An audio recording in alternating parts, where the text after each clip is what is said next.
ท่านผู้เจริญในธรรมทั้งหลายธรรมวินัยจากพระโอษฐ์ธรรมะเพื่อความพ้นทุกข์บรรยายโดยพระอาจารย์คึกฤทธิ์โสธิพโลวัดนาป่าพงพระอานนท์บอกพระศาสดาบอกว่ากัลยาณมิตรเนี่ยเป็นครึ่งหนึ่งของพรหมจรรย์แต่พระศาสดาบอกว่าอานนท์กัลยาณมิตรเนี่ยเป็นพรหมจรรย์ทั้งสิ้นทีเดียวเป็นทั้งหมดของพรหมจรรย์เป็นทั้งหมดของการประพฤติปฏิบัติแล้วกัลยาณมิตรที่แท้จริงที่ถูกต้องในความหมายของพระองค์ชั้นลึกคืออะไรก็คือพระองค์ตรัสว่าตัวอริยมรรคมีองค์8นี้คือกัลยาณมิตรตั้งแต่สัมมาทิฏฐิสัมมาสังกัปปะสัมมาวาจาสัมมากัมมันตะสัมมาอาชีวะสัมมาวายามะสัมมาสติสัมมาสมาธินี้เป็นกัลยาณมิตรเป็นมิตรที่ดีที่ถูกต้องนั่นก็คือการที่เราพึ่งตนพึ่งธรรมนั่นเองเมื่อมรรค8คือกัลยาณมิตรแต่มรรค8เนี่ยสามารถบริบูรณ์ได้ด้วยอานาปานสติอานาปานสติก็เลยเป็นกัลยาณมิตรไปด้วยดังนั้นนอกจากคำว่าการมีเพื่อนดีพวกพ้องดีนั้นในความหมายทั่วๆไปของการมีมิตรที่ดีมิตรแท้ไม่ใช่มิตรเทียมก็ยังมีความหมายในทางลึกไปถึงตัวมรรคมีองค์8และตัวมรรคมีองค์8เนี่ยพระองค์ก็บอกเป็นพรหมจรรย์ทั้งสิ้นทีเดียวคือเป็นความบริสุทธิ์ทั้งหมดความบริสุทธิ์ทางทิฏฐิสัมมาทิฏฐิสัมมาสังกัปปะเนี่ยเป็นด้านปัญญา2ข้อนี้เป็นปัญญาความบริสุทธิ์ทางกายและวาจาก็คือ3ข้อถัดมาสัมมาวาจาสัมมากัมมันตะสัมมาอาชีวะแล้วก็ความบริสุทธิ์ทางใจก็เป็นตัวสัมมาวายามะสัมมาสติสัมมาสมาธิความที่มีจิตตั้งมั่น2ข้อแรกของมรรค8นี้สงเคราะห์ในส่วนของปัญญา3ข้อกลางเนี่ยเป็นศีลและ3ข้อท้ายเป็นสมาธิทั้งหมดสามารถรวมลงอยู่ที่ตัวมรรคมีองค์8มรรคมีองค์8แล้วรวมลงที่อานาปานสติอานาปานสติมรรค8โพธิปัจจยธรรม37อันนี้ก็เชื่อมโยงกันหมดสติปัฏฐาน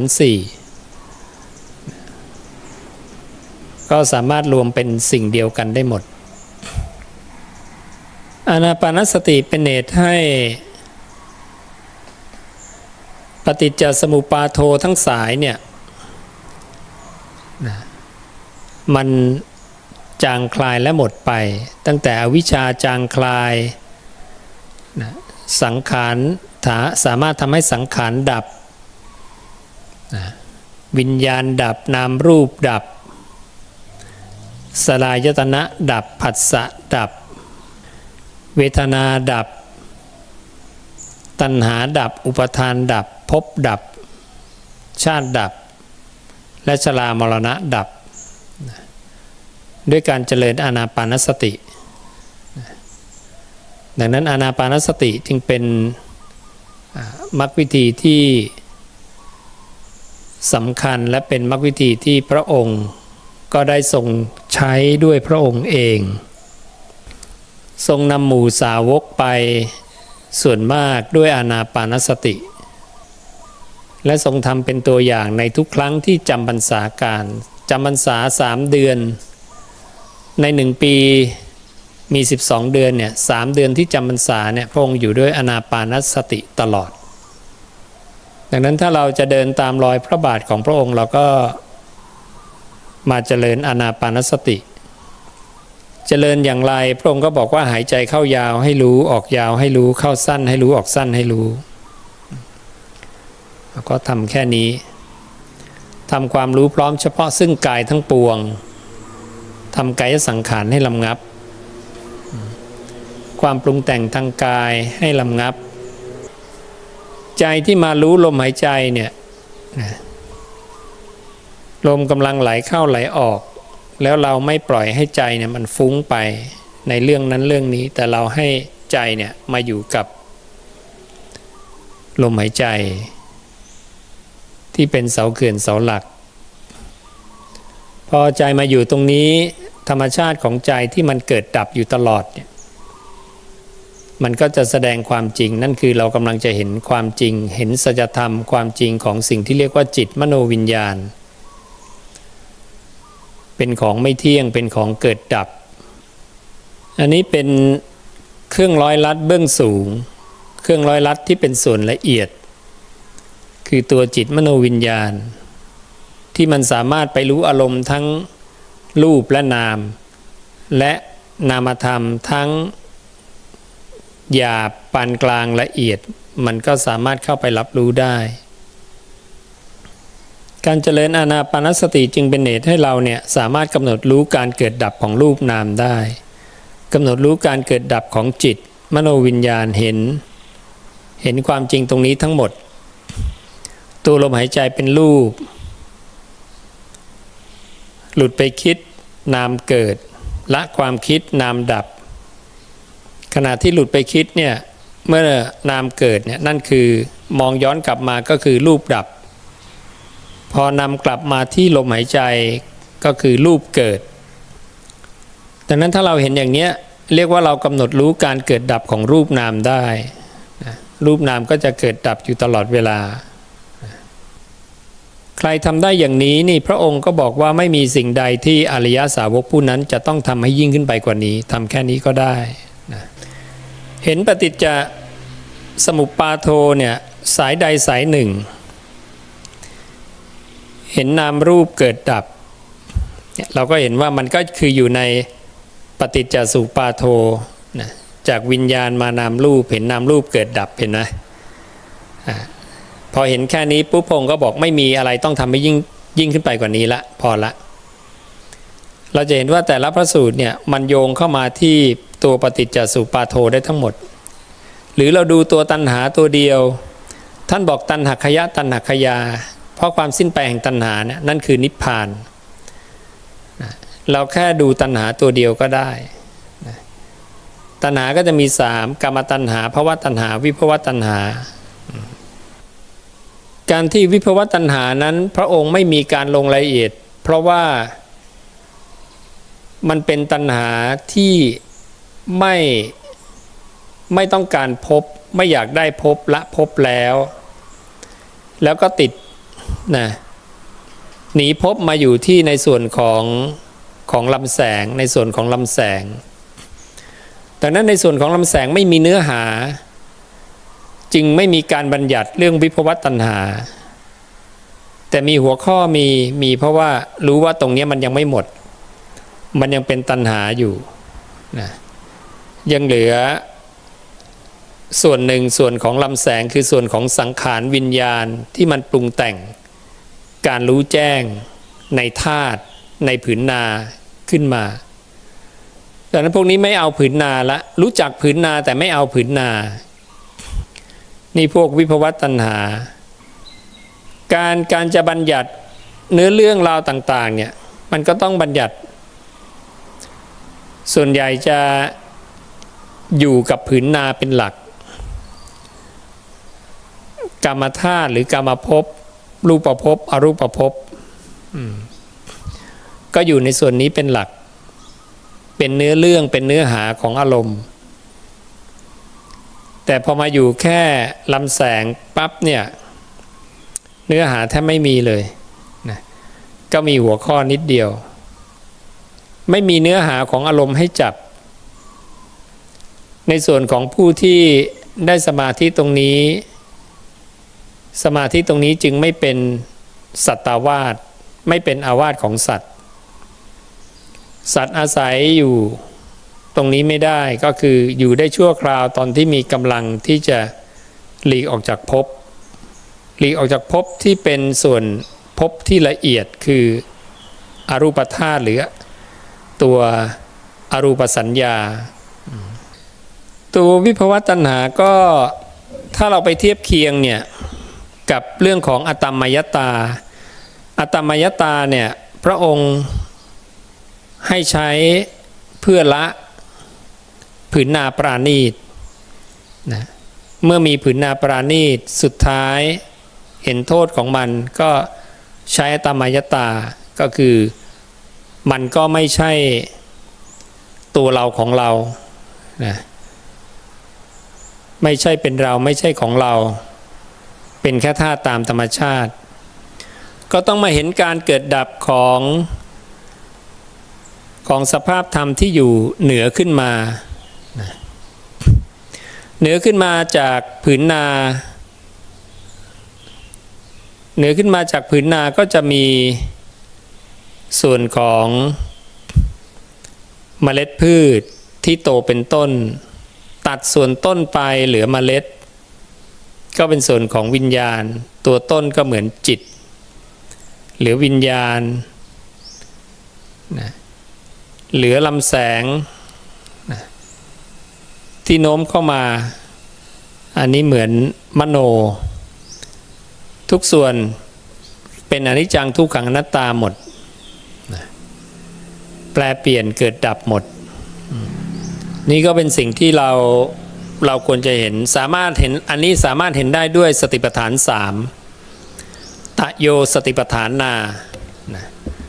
สติปัฏฐานปกติเราก็จะได้ยินว่ามี4คือกายเวทนาจิตธรรมแต่ในส่วนของผู้ที่ได้สมาธิระดับอรูปเนี่ยเขาวางรูปได้แล้วแต่ยังวางในส่วนของลำแสงไม่ได้นะวางรูปได้เหลือรูปภพกับอรูปภพพวกถึงอรูปภพ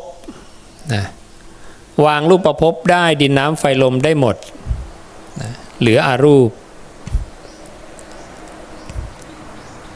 ผู้ที่จะวางอรูปพระองค์ก็ให้พิจารณาอตมมยตา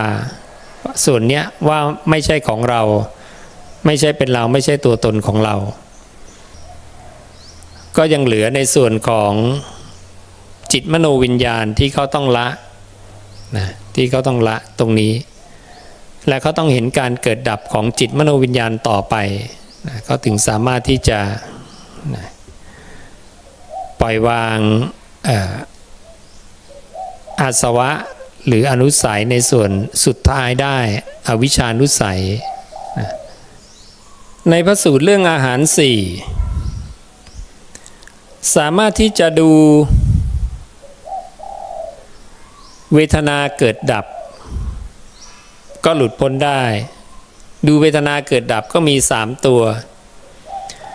สุขทุกข์เฉยๆเห็นเกิดดับของสุขเวทนาอันนี้ราคานุสัยจะดับเห็นการเกิดดับของทุกขเวทนาอันนี้ปฏิฆานุสัยจะดับเห็นการเกิดดับของอุเบกขาอันนี้อวิชชานุสัยดับอันนี้จับเรื่องเวทนาจับสัญญาสังขารก็จะเห็นตัณหา3ทำตัณหา3ให้หมดไปก็สามารถปรินิพพานได้เช่นกันดังนั้นจากเมื่อสักครู่นี้นามรูปมาเป็นสลายตนะมาเป็นผัสสะ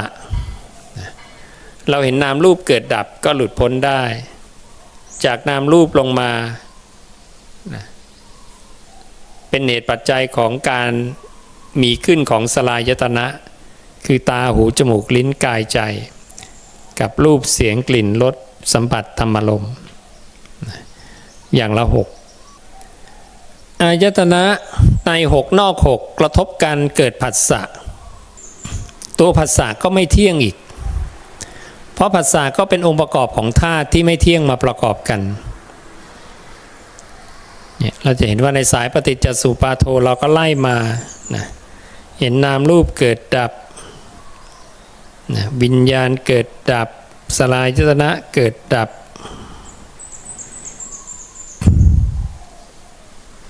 ผัสสะก็เกิดดับผัสสะจะมี3องค์ประกอบถ้าผัสสะทางตาจะมีตามีรูปมีวิญญาณทางตาคือการรู้แจ้งทางตาไล่หูจมูกลิ้นกายไปจนถึงใจผัสสะทางใจก็มี3ผัสสะนี้เป็นเหตุเกิดหลายอย่างผัสสะทำให้เกิดกรรมผัสสะทำให้เกิดผืนนาผัสสะทำให้มีภพเกิดขึ้นทำให้มีกรรมเกิดถ้าต้องการดับภพดับกรรมดับผืนนาก็ดับที่ผัสสะก็ได้ให้กระจายผัสสะออกกระจายออกด้วยปัญญาว่าเช่นว่าหูกระทบเสียงเนี่ยหูก็เป็นของไม่เที่ยงเสียงก็เป็นของไม่เที่ยงวิญญาณทางหูก็เป็นของไม่เที่ยงมีความแปรปรวนมีความแปรเปลี่ยนถ้ามีผัสสะทุกครั้งเรารู้ตัวขึ้นมาปุ๊บเราก็ลองละผัสสะนั้นแล้วก็ลองกลับมาอยู่กับลมหายใจผู้ปฏิบัติสามารถมองแค่ผัสสะนี้ได้นะคือการรับรู้ขึ้นมาแล้วก็วางรับรู้มาแล้วก็วางมองอย่างนี้ก็ได้นะสามารถมองได้แล้วก็เป็นปฏิปทาที่สะดวกด้วยต่อการเข้ามรรคผลนิพพานได้นิพพานง่ายนะเป็นจุดหรือเป็นตำแหน่งที่เชื่อมองค์ประกอบต่างๆเข้าด้วยกันนะผัสสะจึงเป็นเหตุเกิดหลายอย่างเหตุเกิดกรรมก็ได้เหตุเกิดของนามรูปเหตุเกิดผืนนาเหตุเกิดนามรูปเหตุเกิดตั้งแต่เวทนาตัณหาอุปทานภพชาติชรามรณะได้หมดเลยมาจากผัสสะวิธีในการที่เราจะลดผัสสะก็ง่ายๆกลับมาอยู่กับลมหายใจเข้าออกผัสสะที่กระทบนี่ก็จะลดลงละค่อยๆลดลงไปเรื่อยๆเราจะลองเจริญอานาปานสติกันสักพักหนึ่งก็ได้ลองดูในใจของเราว่าใจของเราเนี่ยนะมันนิ่งไหมนะถ้ามันไม่นิ่งเราจะทำอย่างไรก็คือละความเพลินกลับมาที่ลมหายใจเข้าออกนะเราลองกำหนดรู้ลมหายใจเข้าออกสักพักหนึ่งนะให้จิตมีอารมณ์อันเดียวลองออกจากสมาธิกันมาเป็นยังไงบ้างจิตของเราไปฉิวเลยไหม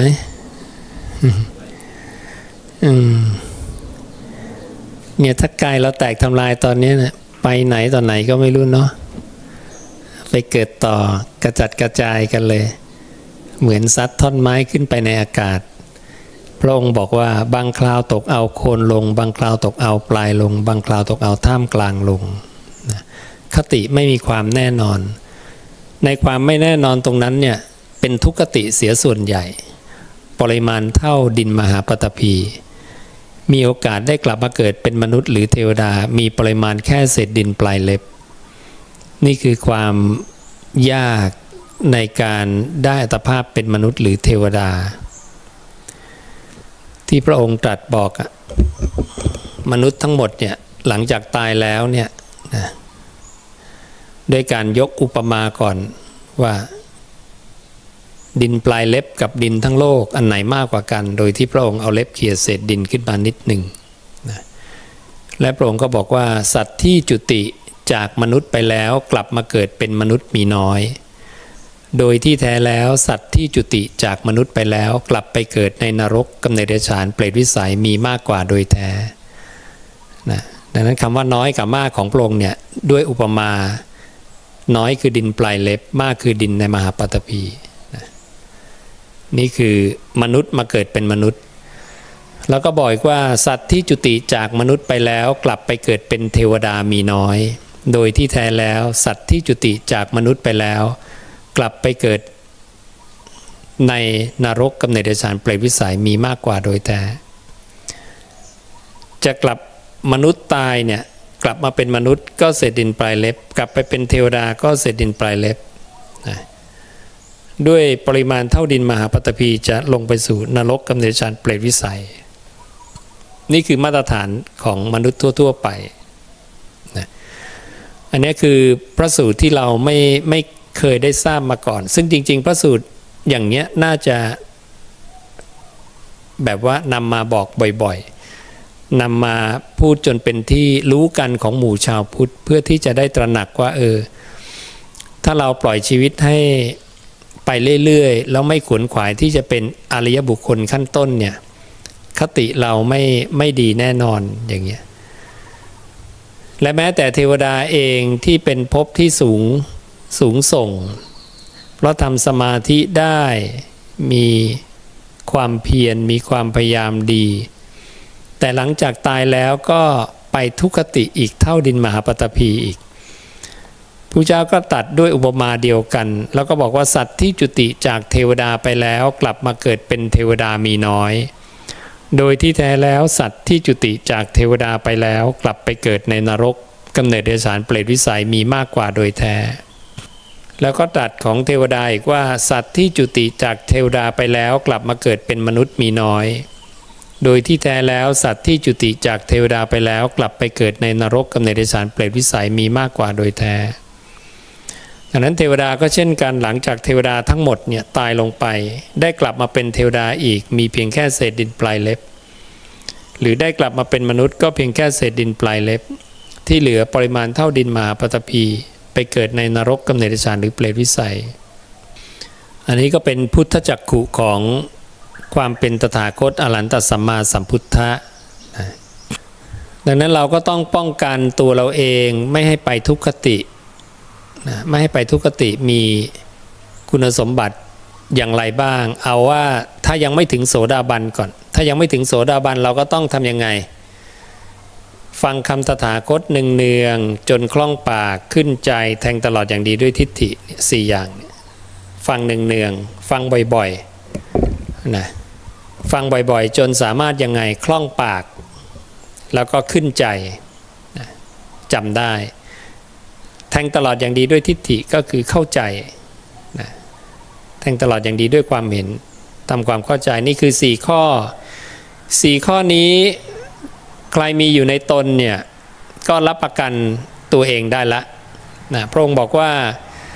บุคคลนี้แม้จะมีสติหลงลืมเมื่อกระทำกาละนะขาดสติเวลาตายมีสติหลงลืมเวลาตายก็ยังได้ไปเกิดเป็นเทพนิกายหมู่ใดหมู่หนึ่งบทแห่งธรรมทั้งหลายย่อมปรากฏแก่เธอผู้มีความสุขในภพนั้นนะสติบังเกิดขึ้นช้าแต่การบรรลุธรรมย่อมบรรลุนะย่อมบังเกิดขึ้นได้ในเร็วพลันการบรรลุคุณวิเศษการบรรลุธรรมเนี่ยจะเกิดขึ้นได้ในเร็วพลันนี่ก็เป็นคุณสมบัติที่เราสร้างสมัยเป็นมนุษย์นะสร้างสมัยมนุษย์นะไม่ได้สร้างในคราวเป็นเทวดานะเพราะเทวดาส่วนใหญ่ที่ฟังธรรมแล้วเนี่ยก็ไม่ค่อยมีกำลังที่จะไปประพฤติปฏิบัติต่อก็จะกลับไปเพลิดเพลินในทิพพากามมาคือกามอันเป็นทิพย์หรือว่าไปเพลิดเพลินในสมาธิที่ตนเองได้ดังนั้นการที่เทวดาจะมีกำลังมาประพฤติปฏิบัติก็มีกำลังได้น้อยส่วนใหญ่คือต้องสร้างจากสมัยมนุษย์นะดังนั้นคุณสมบัติต่างๆเนี่ยพระองค์ก็จะบัญญัติตั้งแต่สมัยเป็นมนุษย์ดังนั้นตอนเราเป็นมนุษย์เนี่ยเรามีคุณสมบัติที่พิเศษกว่าเทวดาที่เทวดาไม่มีคือมีสติมีความกล้าหาญมีการประพฤติพรหมจรรย์ที่เยี่ยมยอดนะ3อย่างที่ เทวดาไม่มีเหมือนเราตรงนี้และในช่วงเป็นมนุษย์เนี่ยเราสามารถเร่งความเพียรได้ จากการที่เราเคยเป็นแค่โสดาบันเราก็สามารถเร่งความเพียรไปถึงอรหันต์ได้ในช่วงเวลา100 ปีซึ่งเวลา100 ปีมันก็คือแค่วันเดียวของดาวดึงส์1 วันของดาวดึงส์แค่นั้นเองดังนั้นเทวดาก็สนใจอยากมาเกิดเป็นมนุษย์นะเพราะใช้เวลาแค่วันเดียวก็บรรลุธรรมละนะเทวดาก็เล่นกันเป็นล้านปีเป็นกับหนึ่งนับปีไม่ไหวนะกว่าจะได้ความเป็นอริยบุคคลกว่าจะได้นิพพานในภพของมนุษย์ก็ถือว่าเป็นภพที่ได้เปรียบถือว่าได้เปรียบมากนะจึงไม่ควรที่จะตายก่อนได้โสตาปัตติผลนะไม่ควรฆ่าตัวตายไม่ควรที่จะเบียดเบียนร่างกายตัวเองนะควรจะใช้ร่างกายของเราเนี่ยในช่วงเวลาที่เป็นมนุษย์เนี่ยเพื่อการบรรลุธรรมให้ได้มากที่สุด4 คุณสมบัตินี้นอกจาก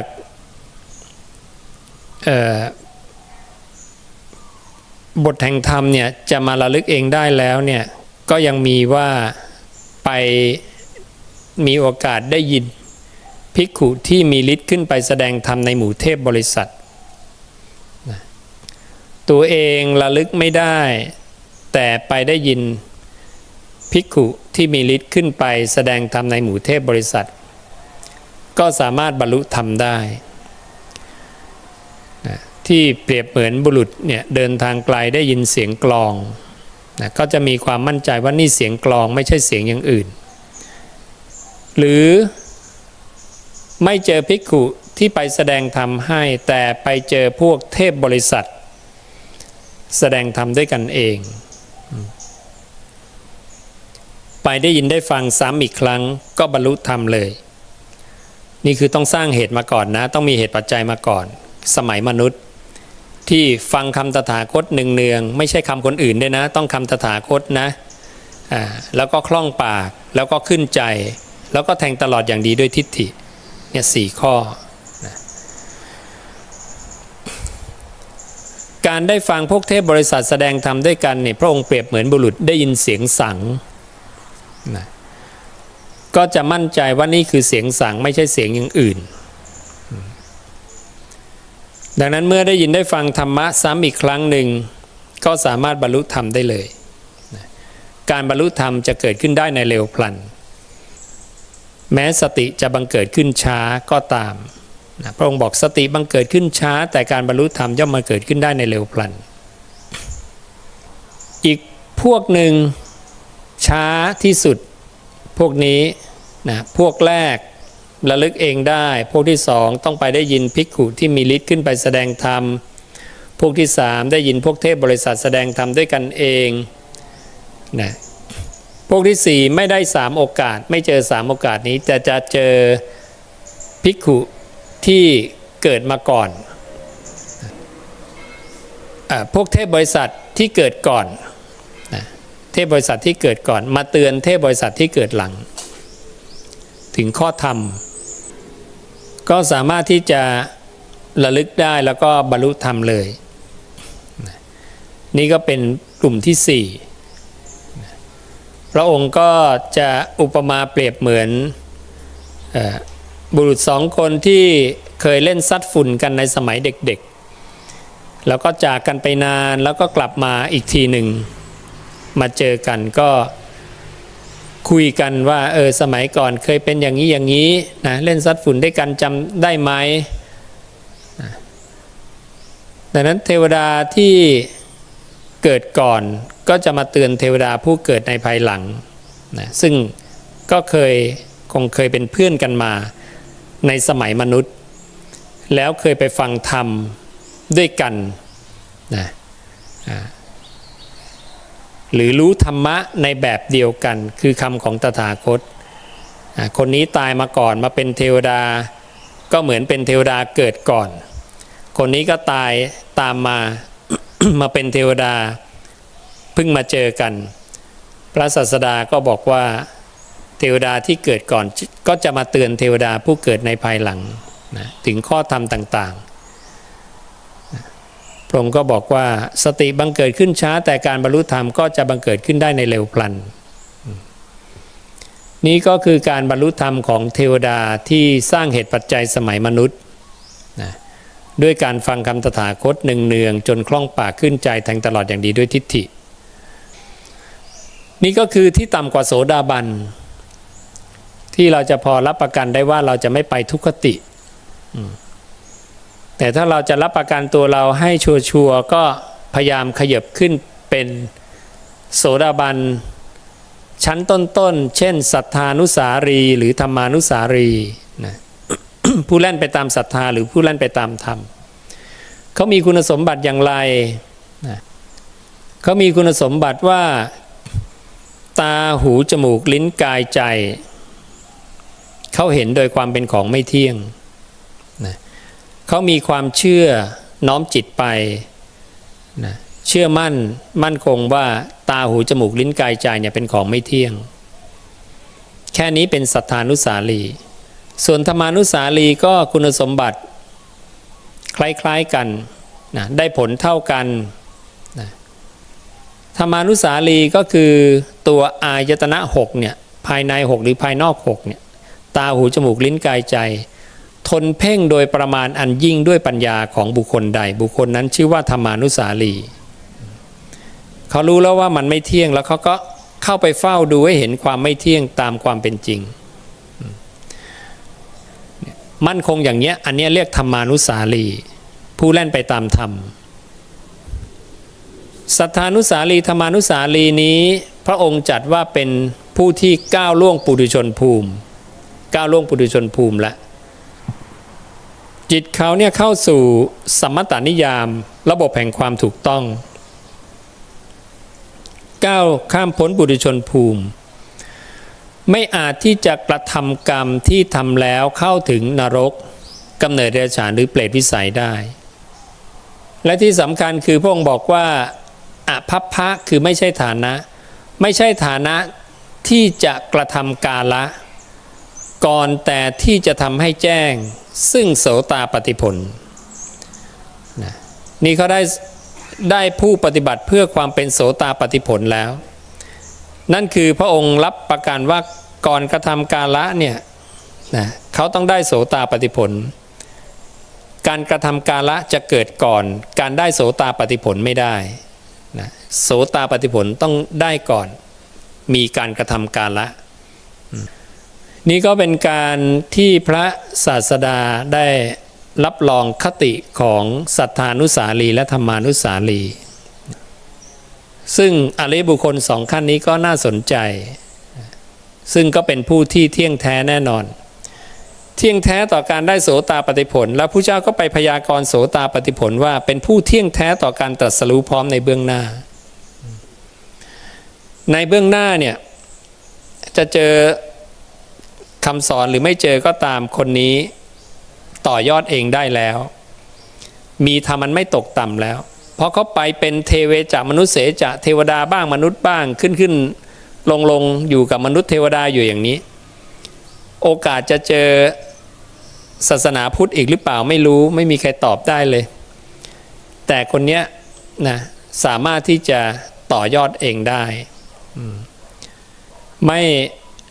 ม่ไปเกิดในทุกขติอีกแล้วและเป็นผู้มีธรรมอันไม่เสื่อมนะคนแต่โสดาบันเนี่ยเสื่อมไม่ได้ละผู้เจ้าตรัสว่ามีความเที่ยงแท้ของข้อธรรมที่เขาจะเดินหน้าอย่างเดียวนะและไม่มีภพที่8ของโสดาบันภพที่8มีไม่ได้สูงสุดแค่7ภพ7ครั้งคำว่าภพที่8ก็คือมโนต้องโน้มไปแตะผืนนานะมโนต้องโน้มไปแตะผืนนาถึงจะเป็น8เท่ากับว่าครั้งที่7เนี่ยตอนกระทำกาละก็อาจจะยังไม่ได้อรหันต์ก็ได้ แต่อาจจะมาได้ตอนที่เกาะมโนแล้วกำลังจะไปสู่ภพที่ 8แต่ปรินิพพานได้ก่อนนิพพายยะได้ก่อนสามารถได้อีก3ระดับดังนั้นการนิพพานเนี่ยสามารถนิพพานได้ในทิฏฐธรรมคือในปัจจุบันเลยในช่วงกึ่งอายุไขในช่วงใกล้สิ้นอายุไขในช่วงการแห่งมรณะแล้วก็ในช่วงที่การตายและการบรรลุธรรมเกิดไม่ก่อนไม่หลังกว่ากันแล้วในช่วงที่กายสัพเพทากายแตกทำลายแล้วกำลังโน้มไปสู่ภพใหม่คือเกาะมโนดวงใหม่มโนกำลังโน้มไปก็สามารถที่จะปรินิพพานได้อีก1 2 3ระดับนะซึ่งตรงนี้ก็จะเปรียบเหมือนสะเก็ดไฟนะสะเก็ดไฟสำเร็จแล้วดับเย็นลอยไปบินไปดับเย็นนะลอยไปอีกยังไม่ทันกระทบพื้นดับเย็นนิพพายยะนะการเปรียบเหมือนสะเก็ดไฟพระองค์ก็เรียกว่าปัปปติกานิพพติตวานิพพายยะสะเก็ดไฟสำเร็จแล้วดับเย็นนี่พวกแรกเกาะมโนอยู่เกาะนี่ตายแล้วนะกายแตกปุ๊บอนุสัยยังไม่หมดเกาะมโนดวงใหม่เกาะปุ๊บนิพพานเลยนะอินทรีย์ถึงพอดีกับอีกพวกหนึ่งยังอ่อนลงมานิดนึงก็อุปติตวาลอยไปบินไปแล้วก็นิพพายยะก็ตัดเหมือนกันปัปปติกาสะเก็ดไฟนิพพติตวาสำเร็จแล้วนะอุปติตวาลอยไปบินไปแล้วก็ค่อยนิพพายยะนะอันนี้ก็เป็นระดับที่2ระดับที่3ก็คือลอยไปไกลอีกนิดนึงนะแต่ไม่ทันกระทบผืนนาใหม่พบใหม่นะก็นิพพายยะนะพวกนี้ก็เพิ่มคำว่าอนุปหัจจตลังคือยังไม่ทันกระทบพื้นนะก็ดับเย็นดังนั้นทุกขั้นตอนเนี่ยยังไม่ถึงภพที่8เห็นนะพอคำว่าภพที่8เนี่ยมีไม่ได้เนี่ยความหมายก็คือจะได้ถึงขนาดนี้เลยตั้งแต่เป็นมโนมาปุ๊บก่อนจะมากระทบภพนี่ก็คือได้หมดซึ่งก็เท่ากับว่าภพที่8ก็ยังไม่เกิดก็ยังถูกอยู่นะดังนั้นนี่คือยาวสุดของโสดาบันก็คือยาวได้แค่นี้นะก็จะต้องนิพพานแน่นอนที่โสดาบันเนี่ยก็ยังอยู่ในกามภพโสดาบันยังอยู่ในกามภพบรรลุธรรมในกามภพหลุดพ้นในกามภพนะสังโยชน์ละได้แค่3ละสังโยชน์ได้3ข้อสักยทิฏฐิวิจิกิจฉาศีลปตปรามาส3ข้อเมื่อละสังโยชน์ได้3ข้อยังละกามราคะพยาบาทไม่ได้ก็ไปสู่ภพสูงไม่ได้ไปสู่รูปภพไม่ได้ไปสู่อรูปภพไม่ได้คือขั้นพรหมไปเป็นพรหมไม่ได้ทั้งพรหมชั้นรูปแล้วก็อรูปดังนั้นการไปเวียนเกิดในเทวดาของโสดาบันก็จะเกิดในเทวดาชั้นกามภพเท่านั้นมนุษย์กับเทวดากามภพก็สลับกันอยู่2ชั้นนี้ก็เท่ากับว่าโสดาบันประเภทนี้ก็ปรินิพพานหรือนิพพานเนี่ยในกามภพหรือกามธาตุนะก็คือปิดจบสังสารวัฏที่กามภพนะเทวดาบางพวกก็ปิดจบสังสารวัฏที่รูปภพบางพวกก็ปิดจบสังสารวัฏที่อรูปภพคนที่ปิดจบสังสารวัฏที่รูปภพก็คือต้องได้ฌาน1 2 3 4แล้วเห็นการเกิดดับ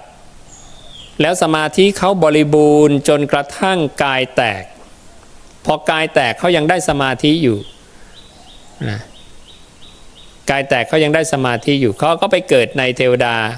ตามกำลังของสมาธิขั้นนั้นๆนะอันนี้เขาสามารถต่อยอดไปได้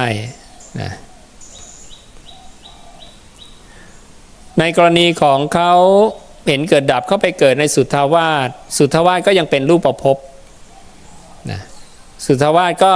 เห็นการเกิดดับต่อปล่อยวางนามธรรมต่อขันธ์ทั้งสี่แล้วก็หลุดพ้นอันนี้ก็คือกลุ่มของสุทธาวาสซึ่งเป็นรูปภพทั้งหมดพวกที่ได้ฌาน1 2 3 4แล้วก็สุทธาวาสอีก5ฌานพวกนี้อยู่ในรูปภพทั้งหมดนะเป็นธาตุปานกลางปณีตายะธาตุยาธาตุปานกลางนะส่วนพวกได้ธาตุปราณีตแล้วเห็นเกิดดับก็ปรินิพพานที่นั่นได้ดังนั้นผู้ที่เห็นเกิดดับเนี่ยอันนี้ได้ประโยชน์นะเป็นปัญญินทรีย์ไม่ว่าจะอยู่ในภพใดก็ตามสามารถที่จะปรินิพพานได้หมดการเจริญอานาปานสติสิ่งสำคัญคือต้องเห็นการเกิดดับด้วยนะเห็นการเกิดการดับการเกิดดับก็คืออะไรหายไปอะไรมีขึ้นนะนั่นน่ะเกิดดับละพระองค์บอกว่าขณะที่เราเพลินเนี่ยเราจะเห็นเกิดขณะที่เราละความเพลินเราจะเห็นดับเราอยู่กับลมเนี่ยเพลินปุ๊บความคิดเกิดเราเห็นเกิดละคิดต่อไปสักพักหนึ่งเราดึงกลับมาลมความคิดดับนี่เราเห็นนิโรธเราเห็นความคิดตั้งแต่เกิดจนกระทั่งดับก็แสดงว่าเราเห็นความมีของมันชั่วคราวไม่ได้มีถาวรมองย้อนกลับมาที่ตัวลมหายใจตัวลมหายใจเองตอนหลุดไปคิดเนี่ยลมหายใจเราก็ไม่มีละตอนนั้นก็คือรูปดับพอเรากลับมาลมหายใจใหม่นั่นก็คือรูปเกิดนี่คือเกิดดับเป็นแบบนี้วิญญาณทิติทิตังที่ไหนตรงนั้นเกิดวิญญาณดับจากตรงไหนตรงนั้นก็คือดับเปลี่ยนการรับรู้แล้ววิญญาณที่ดับไปแล้วก็คือจบไปแล้วนะวิญญาณอันใหม่การรู้แจ้งอันใหม่เป็นวิญญาณดวงใหม่ไม่ใช่ดวงเดิมเราดูได้จากอุปมาของพระศาสดาที่รัศมีที่เกิดตรงฝาเรือนแล้วมาเป็นรัศมีที่เกิดที่ดินรัศมีที่ฝาเรือนไม่ได้วิ่งมาแปะที่ดินนะรัศมีที่ฝาเรือนนั้นดับไปก่อนแล้วเกิดลำแสงใหม่พุ่งเข้ามาแล้วเกิดรัศมีใหม่ดังนั้นรัศมีนี่ของใหม่ตลอดรัศมีเปรียบเหมือนวิญญาณของใหม่ตลอดไม่มีวิญญาณดวงเดิมที่ล่องลอยไปรู้ตรงนั้นรู้ตรงนี้นะพระองค์จึงบอกว่าวิญญาณเป็นปฏิจจสมุปปนาธรรมาโดยปริยายเป็นอันมากพระองค์กล่าวว่าวิญญาณนี้เป็นธรรมที่เกิดเพราะเหตุปัจจัยดับเพราะเหตุปัจจัยโดยอเนกปริยายพระองค์ตรัสไว้มากมายนะว่าวิญญาณเกิดดับวิญญาณเป็นอนัตตาดังนั้นวิญญาณเป็นผู้แล่นไปท่องเที่ยวไปไม่มีผู้ที่แล่นไปท่องเที่ยวไปคือสัตว์นะสัตตะสัตตาหรือสัตโตสัตตานังนะเป็นผู้แล่นไปท่องเที่ยวไปผู้ที่ติดแล้วคล้องแล้วในรูปเวทนาสัญญาสังขารวิญญาณนะที่ท่านบอกวิญญาณเนนะโยฉันโทโยราโคยานันทิยาตันหาตัตระสัตโตตัตระวิสัตโตตัสมาสัตโตติบุจจตินะฉันทะอันใดราคะอันใดนันทิอันใดตัณหาอันใดที่มีอยู่ในวิญญาณเห็นนะมันมีผู้ที่เข้าไปมีความพอใจในวิญญาณการติดแล้วคล้องแล้วซึ่งวิญญาณนั้นเนี่ยนะซึ่งสิ่งนั้นเนี่ยคือวิญญาณเนี่ยนะพระองค์เรียกมันว่าสัตโตตินะสัตโตนะผู้ยึดติดนะผู้ที่ยึดติดวิญญาณดังนั้นผู้นี้แหละสัตตานังนี่แหละเป็นผู้แล่นไปท่องเที่ยวไปพระองค์จึงบอกว่าสัตว์เป็นผู้แล่นไปท่องเที่ยวไปหาใช่อย่างอื่นไม่ใช่อย่างอื่นเป็นผู้แล่นไปท่องเที่ยวไปและสิ่งนี้นั่นแหละคือตัวที่รู้ทุกเรื่องนะรู้สภาพธรรมทุกเรื่องแต่ขันธ์ห้าเนี่ยไม่รู้เรื่องอะไรจิตมโนวิญญาณไม่รู้เรื่องอะไรรูปเวทนาสัญญาสังขารไม่รู้เรื่องอะไรเป็นแค่ธาตุตามธรรมชาติอันนี้เวลาเราเจริญอานาปานสติแล้วเห็นการเกิดดับแล้วเนี่ยต้องประมวลด้วยการใคร่ควรด้วยการเห็นความจริง ที่มันเกิดดับเห็นธาตุต่างๆที่มันปรากฏขึ้นเนี่ยแล้วก็ประมวลได้อย่างนี้นะอันนี้ก็เป็นการที่เรียกว่าเป็นการแทงตลอดอย่างดีด้วยทิฏฐิเป็นการทำความเข้าใจในสิ่งที่เรากำลังประพฤติปฏิบัติอยู่และอันนี้แหละคือกัลยาณมิตรของเราแหละนะมรรคมีองค์8คือกัลยาณมิตรนะก็ฝากข้อธรรมให้กับพวกเราไว้เพียงเท่านี้นะก็ขออนุโมทนากับพวกเราทุกคนที่ได้มาสั่งสมสุตตะในคำของตถาคตมากระทำกิจเนื่องด้วยการฟังกระทำกิจเนื่องด้วยความเป็นผู้สูตรแทงตลอดอย่างดีด้วยทิฏฐิรู้ชัดเจโตวิมุตติปัญญาวิมุตติอันเป็นที่ดับไม่เหลือแห่งความเป็นผู้ทุศีลมีศีลราคะกล้ามักโกรธฟุ้งซ่านนะก็ขอให้ได้รับอานิสงส์ตามที่พระผู้มีพระภาคได้ทรงบัญญัติไว้แล้วทุกประการคือเป็นผู้ไปทางเจริญไม่ไปทางเสื่อมถึงความเจริญอย่างเดียวไม่ถึงความเสื่อม